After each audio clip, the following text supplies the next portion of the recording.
Welcome to another episode of the BiGG Umbrella Podcast. That's big with two G's. I'm going to repeat that. That's big with two G's, the BiGG Umbrella Podcast. And I just want to welcome on Jason Stewart.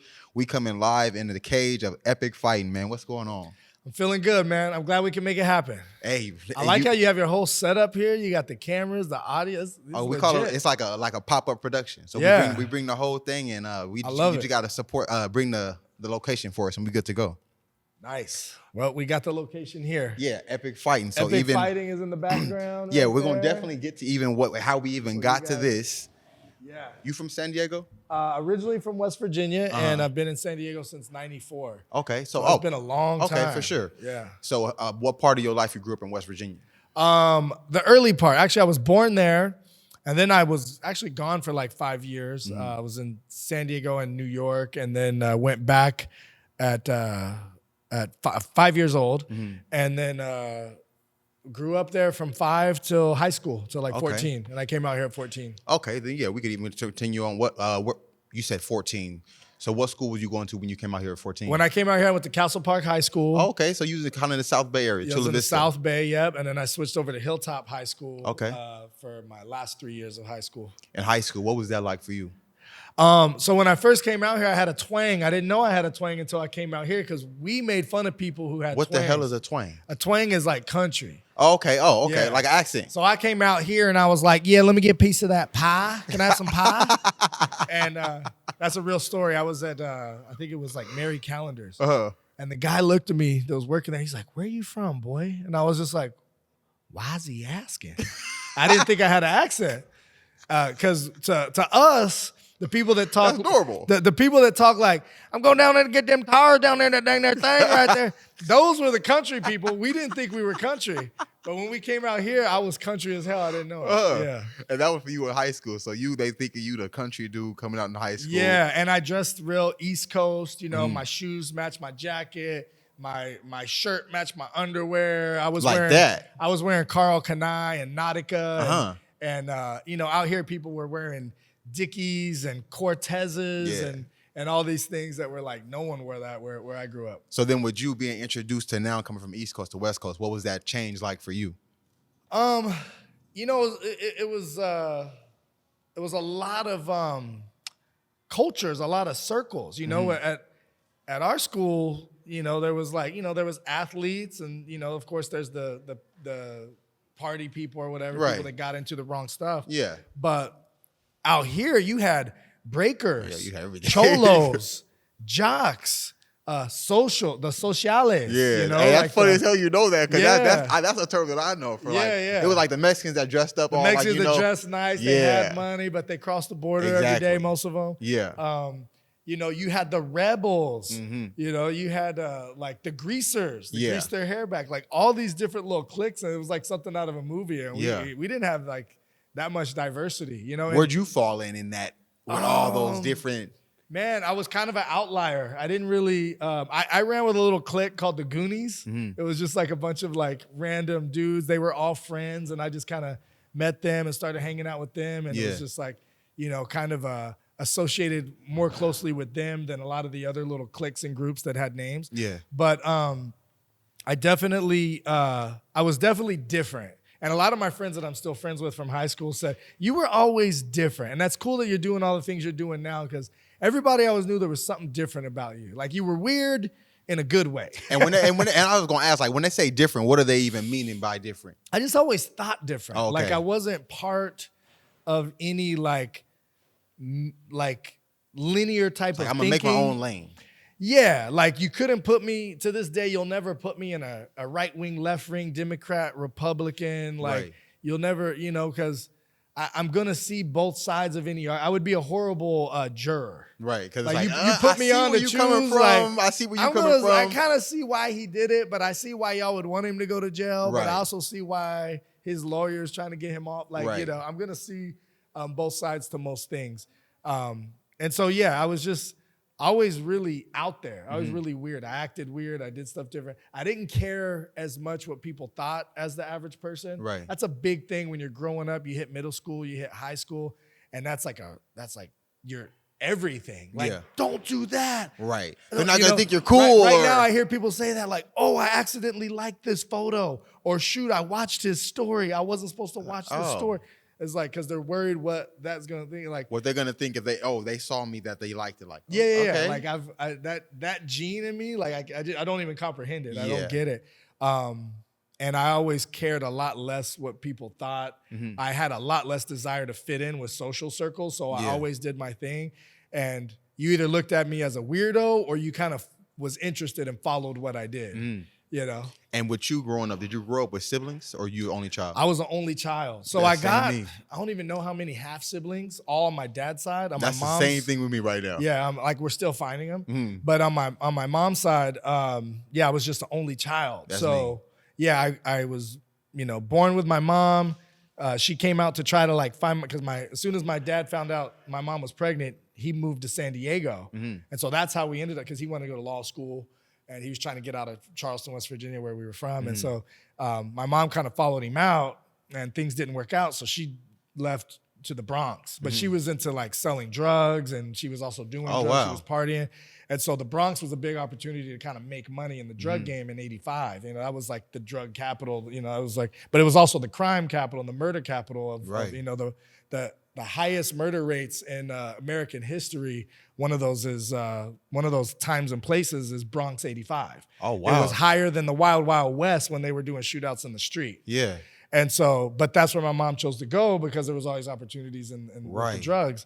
And so I was there about 6 months. I saw my mom get mugged. I saw. How old were you when you was out there with her? 5. Oh wow! So, yeah. And you remember this shit at 5? Oh, I remember it clearly, and I remember my mom getting dragged into an abandoned apartment, and they held a knife to her throat, and they were trying to get money from her because they knew she was a drug. They knew she had money. Right. Rivals or whatever, and then and then the guy left, and she took off running with me, and I'm like trying to keep up, and she's dragging me, and so she saw real quickly like it was too dangerous to have me there, so she put me on a plane by myself to go back to West Virginia. Damn. And I remember my uncle picked me up off the plane. He got on the plane and got me to get me off because I wasn't allowed to like leave exactly. They got to accompany you. And it was like a little plane that goes from wherever. Like a 2-hour flight. We had a layover. Yeah, it was like a layover somewhere, and then it was longer. So I had to do a flight to somewhere, and then a long layover, and then another flight. So at 5 years old, I was like traveling by myself. Damn. And then so she was like, he needs to get out of here. And like 2 weeks after I got back to West Virginia, she got shot. And so it was like, thank God I wasn't there for that, you know? And when she went to the hospital, they found out she had AIDS. And back then, AIDS was a death sentence, you know what I mean? And so when she went to the hospital for that, they're doing blood tests and stuff. And they're like, oh, this AIDS thing. She got this too. On. Yeah, so she was in the hospital for 3 years. So I didn't see my mom, or I saw my mom once in the hospital right towards the end, like around 8. We just took like 11-hour drive to New York. And I saw her in the hospital for like 10 minutes and then drove back. And she was on all these machines. Like, it was kind of like even more harder for you to see. Yeah, it was kind of like she's not gonna make it. That was the first time I remember crying, like in my life, like that I remember, because I was always real neutral with things. I had a gun pulled on me at like 6, and my cousin was freaking out, and I was just like nothing really fazed. I saw a lot of stuff, and I don't know if it was maybe a defense mechanism, but I always just stayed calm and breathed deeper, and everything moved slower, and I wasn't scared of a lot. But that was the first time I remember crying. So then I think my dad might have visited me like twice, like he came in town for a couple days or something during that 3 years. But yeah, I didn't really see my mom or dad for 3 years. I lived with an aunt and uncle. I just found out that aunt passed away, actually. As of recent? Yeah, she just passed away like and that was who you grew up with? From somewhat. 5 to 8. Yeah, from 5 to 8. She went a little kind of crazy towards the end, which was sad because, but yeah, she went a little crazy. But the uncle, her husband at the time, I'm still in touch with him, so that's cool. Right. But you experienced it a lot just early on from 5 to 8. And then the adventures began. Then I lived with my friend nicknamed her Wild Man Mona as we got old. And who was 13. That? My friend Chad, he unfortunately, most of the people that I grew up with didn't live past 30. He was one that I think he lived past 30, but he not too much past 30. Right. But he was my best friend growing up. And he was funny. Like he was always the guy to like make nicknames for people and stuff and always getting in trouble. He was a drug dealer too, started doing drugs later on in life. But he was like, man, I was down there stuck with Wild Man Mona. So everybody started calling my mom Wild Man Mona. And she was known for being kind of crazy. But real honest. She was the one that all my friends could come to and they could talk to her about anything. And if they tried a new drug, she's like, oh, I've done them all. And that was an interesting thing. My mom told me when I was really young, all the pros and cons of drugs. And it's like, what parent tells their kid pros of drugs? Like she even told me like, you will never overdose from marijuana. Like what they're telling you at school is all lies and all the drugs should be legal. And marijuana has way more positive benefits than negative. And I was like, she told me all these positive things about marijuana before anyone was saying it, you know? And then she's like, the main negatives are it'll make you lazy and it's bad for your lungs because it's not filtered and this and that. And if you smoke it, it's bad for your lungs.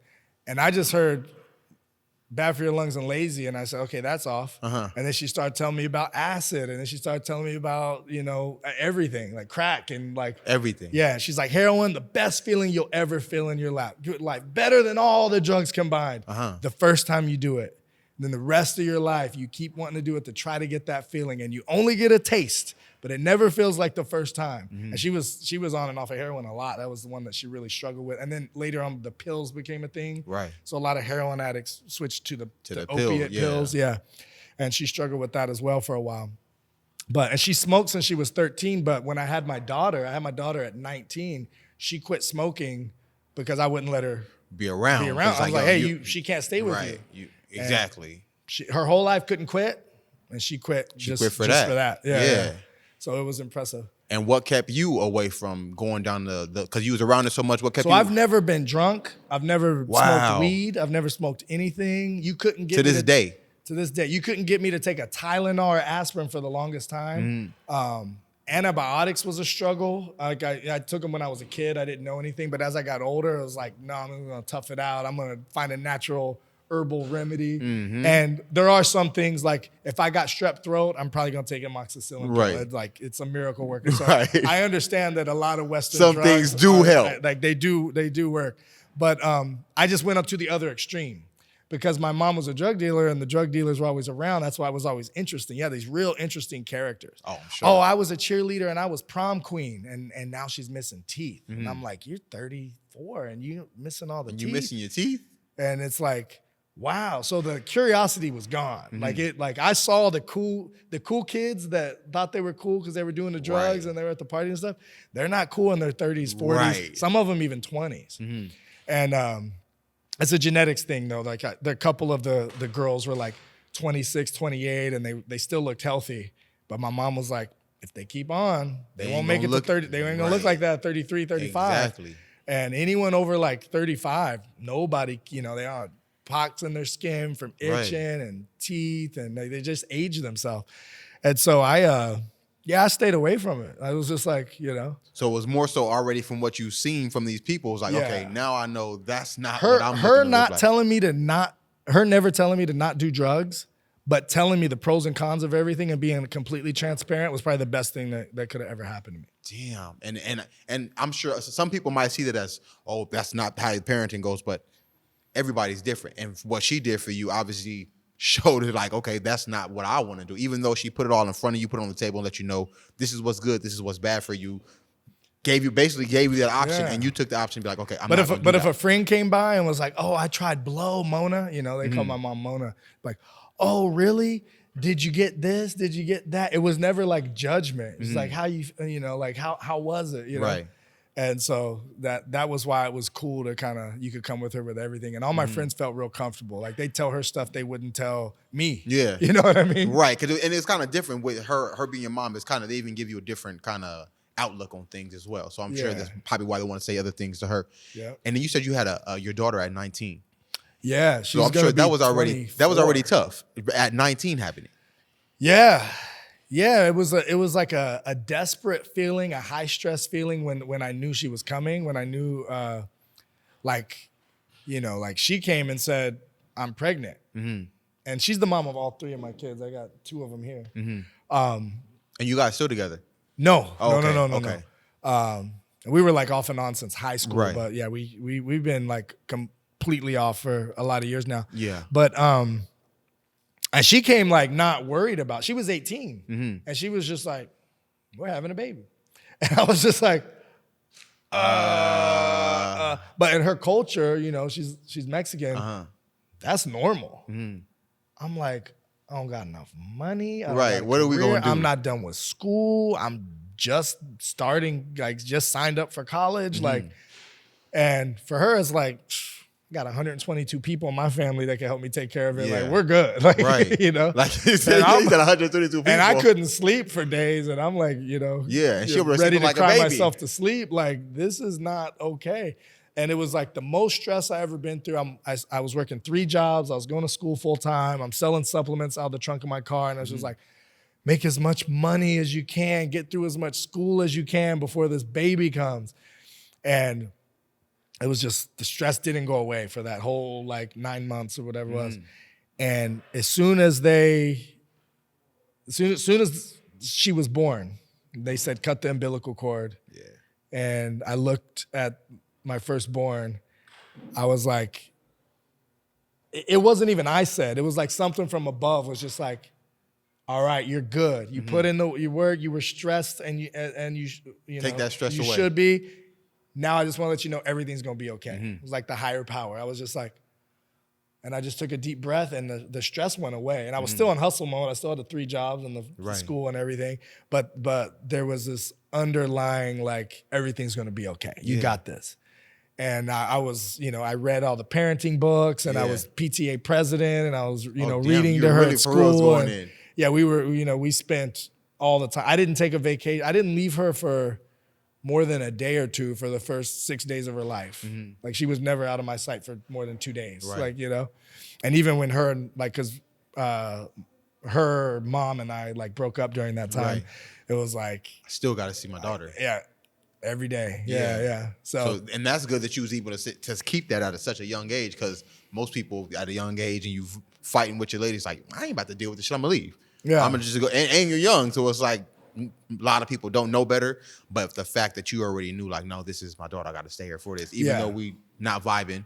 yeah, and it worked out good, and I'm blessed now Yeah. with kids. And in school, what were you even looking to be?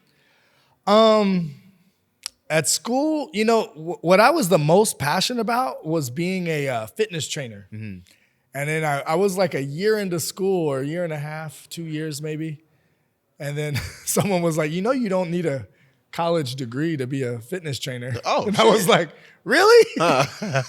You gonna tell me that 2 years in? And so I did about 3 years of college. I got an associate's degree. I did like some transfer studies at San Diego State. And then I was at Southwestern College where I got the associate's degree. And then I realized, like, what I really want to do is a fitness trainer. So at first I wanted to be a doctor. And then I was like, I was kind of like looking to see who has had a baby at 19 that became a doctor at the same time of raising a baby. And like at the time, I couldn't find no one. Right. And everyone I talked to who had been through medical school, a lot of them never became doctors. Right. Like they went through it for years and never became, because Damn. it was that hard of a process. Right. And they were like, yeah, nah, well, no, Don't not do with that. a kid. And I'm glad I didn't, because I didn't want to be stuck to that, 50-hour-a-week type of job. Right. And I did fitness training. It was my passion, still passionate about it to this day. And then I got into real estate, still passionate about it to this day, still do real estate, Right. Investing and help people buy and sell homes. And then I started Epic Fighting, and I started Epic Promo Girls, a model staffing agency. And then I started Epic Mastermind Experience, which is like a motivational event. Right.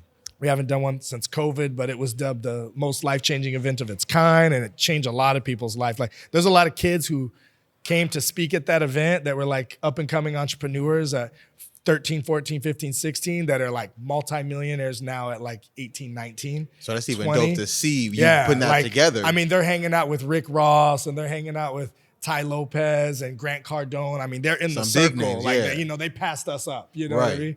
And but that was the spark. That was their first time on stage and stuff like that. So that was a jumpstart for a lot of people, the Epic Mastermind experience. It's another passion project, never made money on it. Sometimes came out of pocket, up to 10 grand or more with me and my partner. Oh, man. But definitely fulfilling. Epic Fighting, though, a lot of people don't know, I didn't make a profit for 7 years.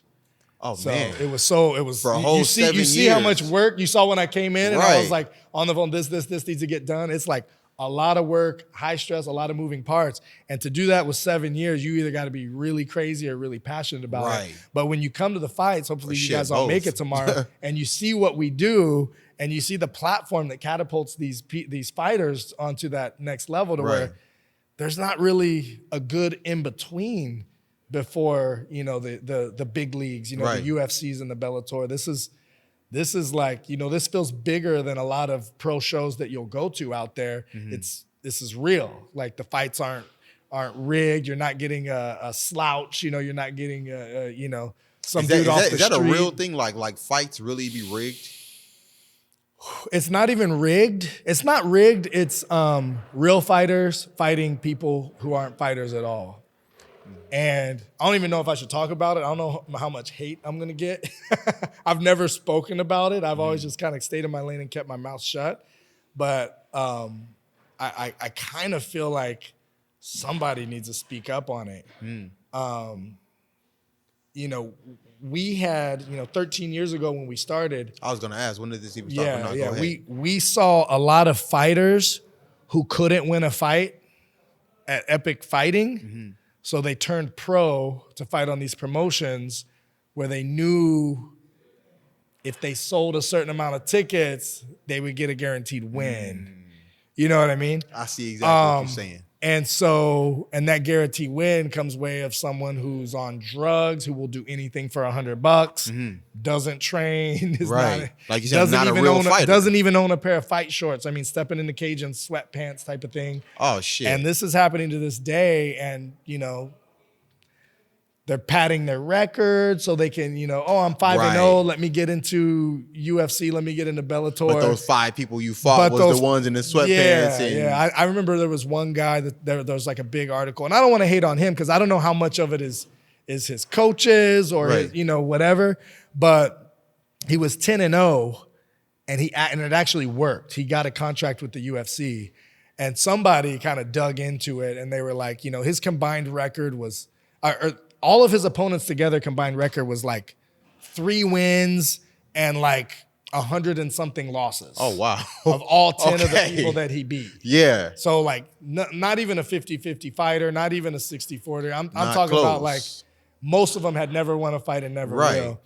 And so, and on those promotions, there are some legit fights, and sometimes it's half legit, half not. Right. Sometimes it's 3 legit, 17 not. You know what I mean? God damn. But it's like, so that happens. Right. So I guess that's part. So what y'all want to do with that Right. information? Exactly. But it's not us, Right, like you don't get me wrong. Sometimes there's a guy who like is a beast and his record doesn't show it yet because he's never fought or he's fought one time and he gets put with another guy and he, mops him up. Right. But the cool thing is when those other promotions don't have to go through the California State Commission. They're usually on like Indian land, so they don't have to follow any rules. You can do whatever you want on Indian land for the most part. Oh. It's a federal land. Yeah. So when you're in California land, California's, I would argue, even too many restrictions, too many rules, right? And so, you get first of all, they got to pass a physical. Most of these, So like you said, you can't even come off the street and not training like most you. of these guys on meth, as soon as you take their blood pressure, you're out. As soon as you check their heart rate, you're out. As soon as do a step test for a minute and let me see where your heart rate is. Yeah. You can't fight, bro. You're about to Right. have a heart attack. And then the commission looks really close at like the skill level. How experienced are you? Right. And so they don't let you do like mismatches. Like for example, if we had a guy who was 10-1 and someone came in here 0-2, they're not gonna let that fight happen. Right. You know what I mean? Because this guy's like way up here and. Yeah. Just, they're going to take a really good look. And unless that 0-2 was against like 2 state champs, but the guy's actually, purple belt Right. in jiu-jitsu and actually won some wrestling He fought some accolades. real heavy hitters. Yeah. But for the most part, that fight won't happen. So What even got you into creating this epic fighting? Man, I was doing real estate full time, and I was doing a give back. So I was always into self-help and read a lot. And they were talking about like, you have to do something to give back. Your ultimate fulfillment, even if you're achieving success in everything, if you're not doing something to help other people, it's not gonna matter. It could be stroking a check if you got that kind of money. Right. It could be volunteering your time. It could be helping a lady cross the street, whatever it was. So my thing to make sure I was consistently adding value, kind of giving back, was I did a free workout at my house. I had a house set up to where it was like a bunch of workout stations. There was an outdoor gym, a garage gym, an indoor gym. And so I would do these circuits, and anywhere from 4 people to sometimes like 15 people would show up. And it was like 6:30 Monday through Thursday, we're working out. And it was cool because it made me, it's Parkinson's law. If y'all don't know Parkinson's law, a lot of people know Pareto's law, but they don't know Parkinson's law. And what's Parkinson's law? Pareto's law is the 80-20 rule. A lot of people know that. 20% of your actions produce 80% of your results. You got 10 pairs of jeans in your closet. You wear 2 pairs 80% of the time. You always go back to those 2 pairs. Right. And that was created with wealth. Like 20% of the people own 80% of the wealth or more. Sometimes it's 10% own 90% of the wealth, Right. 3% own 97% of the wealth. So the inversion of that law is Parkinson's law. It means that a task will swell to the amount of time you give to it, right? And so basically, if you know you got to go on vacation and you got to leave at lunchtime out of the office and you're used to working 8-hour days in the office, guess what? All that work that usually takes you 8 hours to do, you're going to do it before lunch, right? I see what Instead you're of getting it done from 9 to 5, you're getting it done from 9 to 12. Right. Because you have a shorter time period, you focus more. And sometimes the result is better. I got to cram for an exam tomorrow, so I can't mess with none of y'all. I'm only focused on studying for that exam, and then you ace it. And this dude has kind of like studied a little bit throughout the month. Right. Forgot here and there. Did this, forgot a little bit. And so being at home at 6:30 to train people meant I had to leave the office. I used to work till 9 or 10 at night.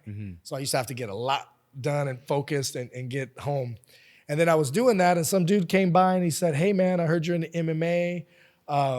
And by that time, you were fighting MMA, or what does it So mean? my daughter was like a little, I don't want to say like a prodigy, but she was really good at like fighting from like 8 years old, And so I was taking her because I used to train with her at home, and it turns out that all the stuff I was teaching her at home that she would do on my big long arms and do an arm bar and choke my big old head and guillotine.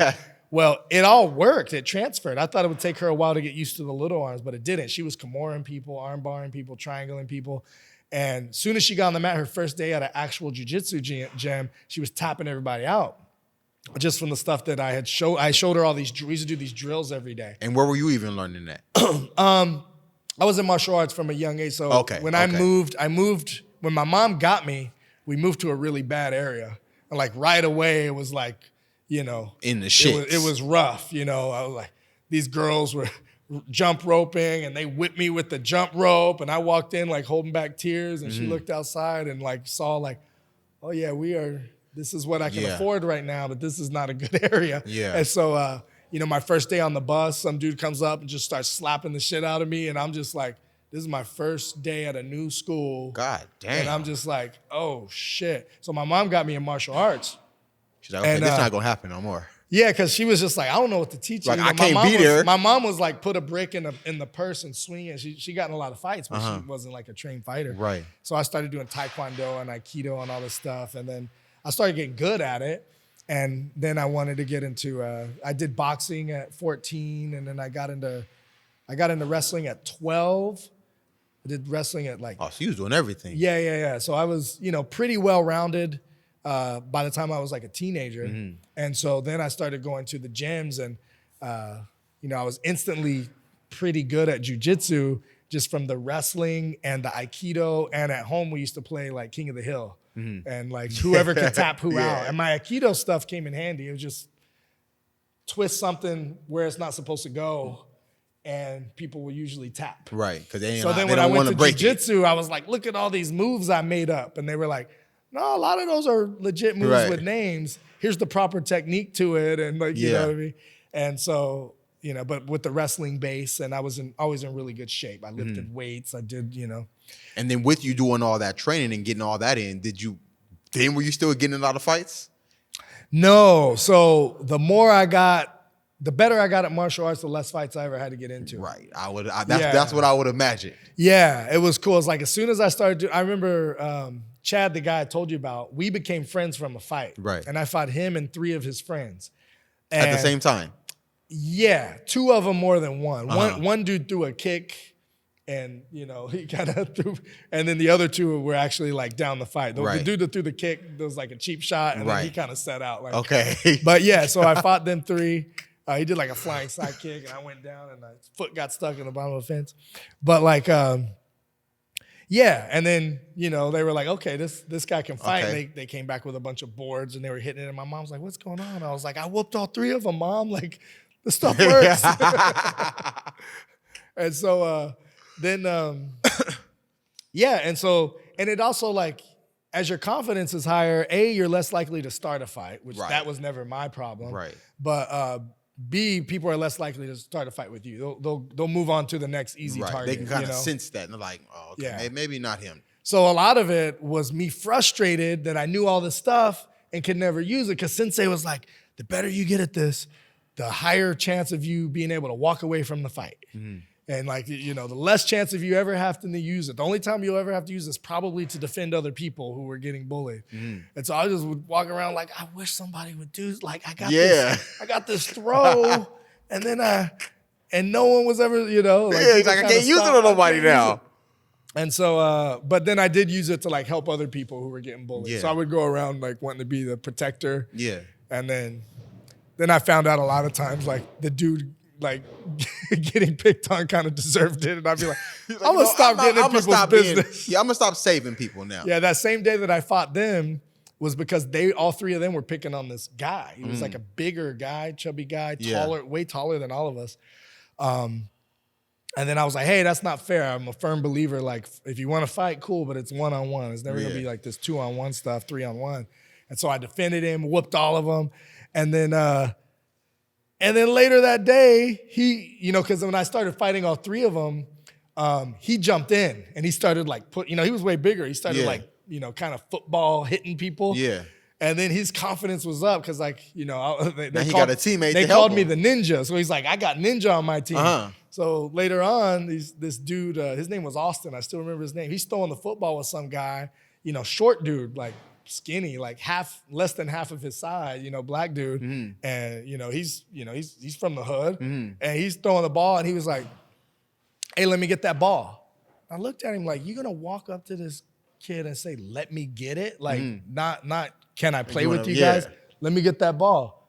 He said, oh, no, we're playing right now. And he just threw it. And he walks up, he said, I said, give me the ball. This is the dude that I just defended, right? I didn't know who he was. Right, so now he bullying folks. So he said, I said, give me the ball. And Austin looked at him.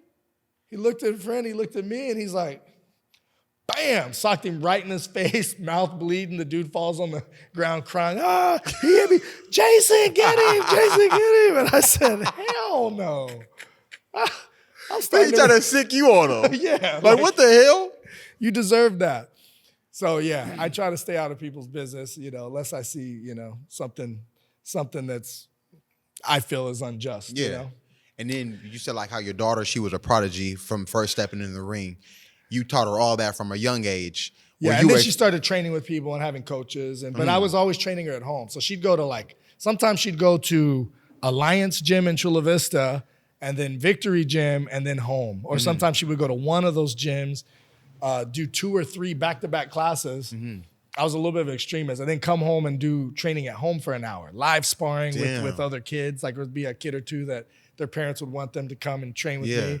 And it would just be like intense sparring because I was a very paranoid, overprotected father that was like, my daughter's gonna be pretty, so she's gotta worry about guys and she's gotta worry about jealous girls. The girls are usually more of a threat than the guys because the girls are like quick to jump you, quick to want to fight, but also like predatory guys like, And me being a young father, I was like, this girl's gonna know how to kill people. Yeah, you know what I mean? exactly. So it was literally like the movie Hannah. Like I was training her every day to kill. Like, all right, she's 8 years old. She could probably take out a 140-pound man. Let's get her to like a 165-pound man by next year. Like, and then she would go in at 12, 13, 14 and just tap out grown-ass men who train. Right. You know, like God damn. Like people who are like a year in that are rolling, 170-pound dudes. And she'd get him in a triangle or a guillotine or a rear naked choke and choke the shit out of him. God damn. This one dude was kind of talking crap at a we were watching UFC at like a sports bar. Right. And this dude was talking all this crap on how I would never tap to that. I would never tap to that. And they were like, dude, this girl right here would tap you out. You know, my daughter's weighing like 110 pounds or something. She's like, there's no way. She doesn't have the strength. And my daughter got behind him. I mean, he asked for it. And he was like, said, you know, and choked him unconscious and his head hit the table. Damn. And she just walked away. And so, as I got older, I realized, okay, maybe that was a little bit extreme. So I still taught my daughter martial arts, but I realized like I don't have to go that hard, you know. But she still trains and she still wants to learn. So did that ever make you nervous that the fact that she did so much know so much fighting, like that she would get into shit? No. I never worried about her. Just going around like whooping people or anything like that. You don't see that from martial artists. Right. It's very like rare. You said, the more you learn, the less you're going to be. It's very in the fight. rare. Like you got a couple people out there, like, you know, War Machine had a bad rep, but you know, he's doing drugs and all this other stuff. It's usually other shit that goes into that. But very rarely do you see a guy that's a real martial artist, you know, like the guy who goes to the gym and is there to learn. And it's, you know, it's usually kind of like the juiced up guy that learned 3 submissions and now he wants to go around, you know what I mean? And show everybody he learned his submission. Yeah, and he's like, and it's cool because the submissions work. And if you only learn a few of them, you go back to your friends and you can whoop all of your friends. But the real martial artists that do it for years and train every day and are learning and relearning 10 variations of 100 different moves over the years, those are the last ones because they've done it enough to see the 16-year-old prodigy that can tap out the 165-pound dude. Yeah, that's been training for years. Like, so they've been humbled. So they're confident, but they're also done it a long enough time. They're aware as well. Yeah, versus the guy that did a couple classes and went home and has just been whooping all his friends with those 2 that moves. don't know shit. So it's easy. Like you said, that's kind of like the guys who you fighting and they come in the fucking sweats and obviously you're going to win that fight. Like I will say, like when you go to MMA events, you rarely, you know, I think we've had 2 or 3 kind of like breakouts where it was like, you know, fights happening, you know, in 50-something shows in 13 years. But when you go to like boxing events, you see it more often. Because people kind of, you know. Everybody think they can box. Yeah, everybody kind of think, oh yeah, but when you go to MMA event, a lot of the people at the MMA event are versed in MMA or they've trained a little bit, enough to know that's like, the strength doesn't do as much as you think, the size doesn't do as much as you think. And so it's like nobody knows what the person next to them knows. So it's like, you know. Like you said, I'm humbled. And it's also not dissing boxers, but a lot of times, a lot of the people in there didn't box for 5 years or 10 years or at all. And then the group of people who are MMA fans, a lot of times are more, you know, have a kind of martial arts mindset. They're less likely to, martial artists, it instills discipline. So if you're a person who has had discipline most of your life, you're less likely to be the type to start fights in crowds, you know? And I was actually watching an interview you had that you have I think you said a super heavyweight? Oh, yeah. We had Big Harv, the Beast. Yeah, man. He fought a couple shows ago. Hopefully we can get him on another card. He grew up really rough. He grew up in the system. And yeah, man, he lost a little bit of weight for this last fight, but it was really tough. He tried to make 265, which is the heavyweight limit, but he didn't make it. Yeah. But yeah, the first time he fought for us, he was like 335. Damn. Yeah, and not fat, like yoked up, solid. Damn, 335. Yeah, I think he's like 6. I want to say he's maybe like 6'8", and I mean he's just solid. Yeah, scary dude. That sound like it, Yeah. goddamn. Scary dude. What's been one of your favorite fights that you've seen that you can remember? Because like you had them forever, so it don't have to be that number one, just something you remember that was like, damn, that was a one good fight one. that I talk about a lot was the least experienced fighters that we ever had at an epic fighting promotion. Mm-hmm. They both had one had just over a year and one had under a year, which in boxing is no big deal. You can, they do like industry boxing where you can just train for 6 weeks or 2 months, and that's good enough. You got a 1-2 and you got in good shape, and you can just throw that 1-2 for a couple 2-minute rounds. Right. MMA, there's too much. Like, you can't learn it all in a year typically. Right. But these two guys, they just kept swinging on each other, punches and kicks. They didn't know how to bob and weave too well. They didn't know how to block, so a lot was connected, and they were in great shape. Mm-hmm. And they got fight of the night that night. A lot of the girl fights stand out. You want to go back like 12 years.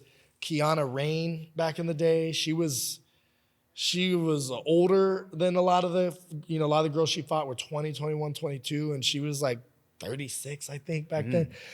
But I mean, she was technical and composed. So it was really, really fun to watch. Ashley Thiner is a recent fighter who is like a Muay Thai super high level girl, like precision accuracy striking, but super entertaining, super funny. Yeah.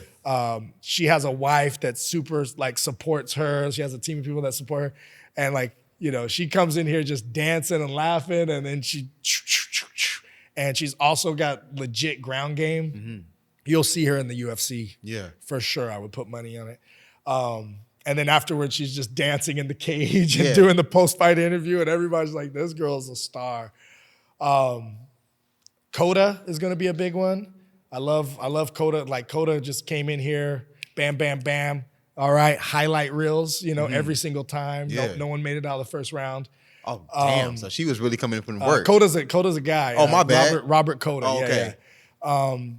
And then... so nobody made it out the first round. Yeah, Luna came in here 18 years old, had the whole San Ysidro High School behind him. San Ysidro, had the Wolf of Wardlow behind him. And I'm not going to lie, we had our guy JD hyping him up, but he's also works at that school, and he's supports the whole San Ysidro thing. Yeah.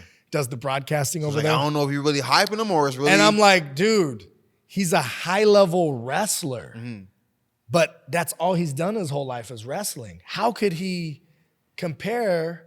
the last dude he fought was Jonathan Wilson. Jonathan Wilson was born doing this. Mm-hmm. He's been doing this his whole life.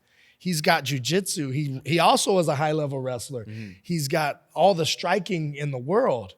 And, Luna, and he's older. He has way more experience. This dude's 18. He's just graduated high school. Yeah, and he came in here and not only slammed him, which we all knew that, he would probably have the advantage in wrestling, picked him up, slammed him, beat him up on the ground, but stood up with him too. Now, he did get rocked the second round. He lost the second round. He could have got finished the second round.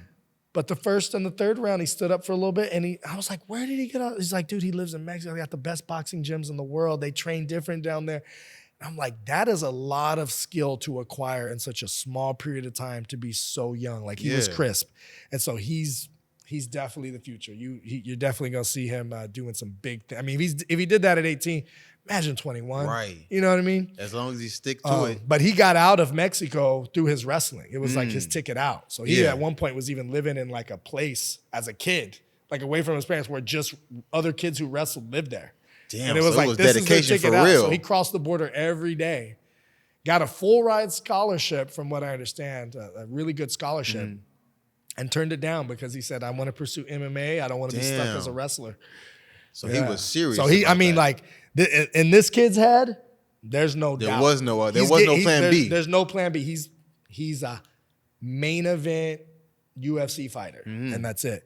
And I love that. Yeah. And at first I thought it was delusional, and then I saw it, and I'm like, oh, it wasn't. Kanye West was delusional too, and became the richest rapper of all time. So sometimes the delusion works in your favor, And them times now it even kind of make me think back to those times when you wasn't making money and stuff with you doing this. Who was there for you at the times when your mental health wasn't there for you? I mean, I always had mental health kind of under I know you said you read a lot of self-help books and things like that. Yeah. I read a lot. I would do breathing exercises. I would have to stop and meditate. My kids were a big emotional support for me. So I remember one time their mom called me and she was like, so the kids are going to be with me for the next few days because you have the fight in 2 days. And I said, no, I need the kids today. She was like, well, the fights are tomorrow. Are you sure? Like, you got a lot going on. I was like, it's the emotional. I need the emotional support. Like, you know, because it is, you push yourself to a point where you're like, you're overstressed. You're kind of, you think you're going to lose it. And, you know, just kind of like, all right, go to bed with my son, read him a book or something. It's just like, kind of checks that box of whatever it is, that so emotional, that was there to spiritual, help you know, type. And then, you know, you can kind of breathe and they go to school and it's like, all right, I got to go to weigh-ins, I got to do this and make it happen. But yeah, the kids has been a big one for me. But yeah, I mean, I was, like I said, I was raised as an only child. The sports that I always enjoyed were one-on-one sports. We played basketball a lot growing up, but I always preferred, we had a game on the East Coast called 32 tip out. Out here, they have 21. And so I was always, here I want to play 21, there I want to play 32 tip. Because the team, I was just like, I want to win. I don't know too much about the team and who I get paired with and what if I won because of him or what if I lost because of him. Right. Like, it's like I just want to know I beat everybody or I wasn't the best. And that's why I like chess. I like, you know, now they got pickleball, even tennis, you know. So you like the one-on-one aspect. The one-on-one, but combat was always that, like, that highest level, like, of, you know, I'm better than you at the most important thing you could be better at someone in as far as, like, sports goes. Exactly. You know what I mean? It's like I dominated you. It's like you can dunk on me, but can you whoop my ass? Right, can you whoop my ass? You know what I mean? You could juke me. You might be faster than me. You might lift more. Right. But can you whoop my ass? Right. And yeah, so fighting I was always really gravitated towards anything combat. Definitely. And before I even get you out of here, and for any fighters who are coming up or looking to create a league or anything like that, what would be your best advice you would give? If they wanted to do a promotion? No, actually just for fighters. Like for fighters? Yeah. What would be the best advice for upcoming fighters? All right. Well, like attracts like. Surround yourself around the highest level people you can surround yourself with. So if you're new, they might not let you go to the pro class, but do whatever you can do to get in that pro class as quick as you can by taking all the other classes. Roll as much as you can. Talent is overrated, right? It's all who puts in the most focused time and who puts the most of that time. So basically, there was this guy at Victory, Andy. He got his black belt quick. And I remember I rolled with him as a purple belt and we tapped each other like a couple times. And I was like, man, I never had that much trouble with purple belts. And they told me this guy had only been training like a few years. I've been doing this longer. And then he got his brown belt like 2 weeks later. And the next thing you know, he had a black belt. I was like, no way you went from brown to black belt that quick. How you and they were like, fast? this is one of the fastest black belts, you know, most people's 10, 15 years. This guy got it like in, a few years. And I remember I asked him one day, I said, when you started training, how often did you train? He's like, always. It was just like all the time. Like, what's all the time? Like all the time. Like when the gym opened or early, I was there. I trained before work. And then I'd go to work and I had a lunch break at night. I would spend my lunch break training. God damn. And then after work, I came here and the janitors would be pissed at me because I'd still be on the mat and they'd be trying to clean the mat. Like, dude, we've been closed. Like, come on. And he'd train with the dummies, train by himself, shadow wrestling and stuff. And he's like, I was obsessed. And so what I learned was he just did in 3 years what most people do in 10 years. He just concised it in a more focused time span and gave up everything else to get really good at that. That was kind of like that Parkinson's law you was kind of referring to. The Parkinson's law. Yeah. He got his black belt in a third of the time. And so for the fighters out there, you can do it too. You can get, Anthony Orozco came in here. He was only a wrestler, never an MMA gym in his life, never punched a bag. But he was so confident in his wrestling, he took on a legit fighter, slammed him like 18 times, and beat him up and left. And Arena was like, yo, you're going to be at practice Monday morning. You're training with us now. And you see him in his next fight. 3 months later, the dude's got hands. Fighting another guy who's been training his whole life. I was like, how did you get? And then I realized for you to become that good at wrestling, you had to be obsessed and hyper-focused. And he's like, yep. And I'm obsessed and hyper-focused now learning MMA. And so all the stuff I want to get good at. Exactly. And so for the people out there, you can get good at stuff in a short amount of time. Your focus 3 months is better than someone else's non-focused 5 years. Exactly. And a lot of fighters were like, I want to fight. And they do a lot of road work and a lot of, weightlifting, a lot of stuff. Remember, that goes away. If you don't lift weights for 2 weeks, you lost your strength. Mm-hmm. 4 weeks, you lost your strength. You lost most of the speed. The skills just accumulate.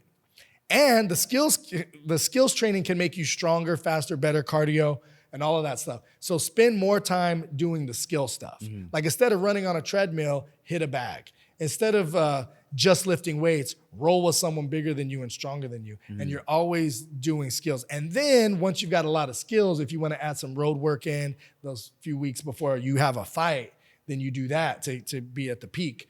But accumulate skills as much as you can. Definitely. And then to make it sustainable, don't hesitate to ask for sponsors. These fighters out there, like, people see what you're doing, they like it, then you convince them that, like, if you believe you're going to be a champ and they see your vision, they believe it, how cool is it to have your logo on your, even if it's $100, $200, like, it makes a big difference in these fighters' lives. And you can fit a lot of logos on your shirt or your shorts. And so go out there and get sponsors. Just even if it's a social media shout out, they get your meal prep covered, all that stuff. Mm-hmm. And with that being said, with the social media, let everybody know how they can reach you and anything else that you got going on. Jason O. Stewart on the social media. Epic Fighting is the promotion that we're having.